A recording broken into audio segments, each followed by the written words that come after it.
आज बात करेंगे why supports breaks faster than the resistance through an observation. कभी आपने ऑब्जर्व किया है सपोर्ट काफी बार सेकंड्स में टूट जाता है, लेकिन रेजिस्टेंस टूटने में कभी कभी हफ्तों लग जाते हैं। लेकिन ये टेक्निकल इशू नहीं है, ये स्ट्रक्चरल इशू है। इस फिनोमिनन को समझने के लिए फॉल्स सिमेट्री को समझना बहुत जरूरी है। टेक्स्ट बुक हमें बताती हैं सपोर्ट पर बाइंग होती है, रेजिस्टेंस पर सेलिंग होती है। कंसेप्चुअली ये सिमेट्रिकल लगता ही है, पर मार्केट बिहेवियर सिमेट्रिकल नहीं होता। स्ट्रक्चर बराबर होता है, रिस्पॉन्स बराबर नहीं होता, क्योंकि इमोशनल मैकेनिक्स भी तो काम कर रहे होते हैं। लॉस का रिस्पॉन्स प्रॉफिट के रिस्पॉन्स से ज्यादा इंटेंस होता है। सपोर्ट ब्रेक होने पर पैनिक सेलिंग होती है, स्टॉप लॉस ट्रिगर होते हैं, मार्जिन कॉल्स आते हैं, लिक्विडेशंस होती हैं, एक चेन रिएक्शन ट्रिगर हो जाता है। लेकिन रेजिस्टेंस ब्रेक होने पर रिएक्शन ऑपोजिट होता है। लोग पहले तो सोचते हैं, वेट करते हैं, कंफर्मेशंस ढूंढते हैं, इसलिए प्राइस का मोमेंटम अलग होता है। सपोर्ट के नीचे लिक्विडिटी कंसंट्रेटेड होती है, स्टॉप लॉस ऑर्डर्स,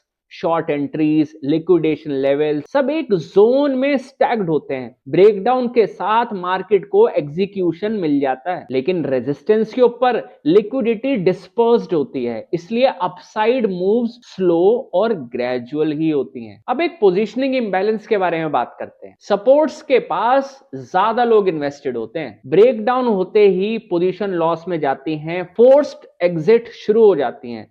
लेकिन रेजिस्टेंस के पास लोग मोस्टली आउट ऑफ पोजीशंस होते हैं, ब्रेकआउट होता है, एंट्री डिसीजन लेना पड़ता है, हेजिटेशन होती है, प्रोसेस स्लो होता है। इसको आप स्पीड डायनेमिक्स समझे बगैर नहीं समझ सकते। देखिए, support break creates compulsion, but resistance break creates a choice. Compulsion fast होती है, लेकिन चॉइस तो मेजर्ड ही होती है। इसलिए सपोर्ट तेजी से टूटता है और रेजिस्टेंस धीरे धीरे मार्केट लाइंस पर रिएक्ट करती है। देखो, चार्ट्स तो सिर्फ स्ट्रक्चर दिखाते हैं, लेकिन मूवमेंट साइकोलॉजी से आती है।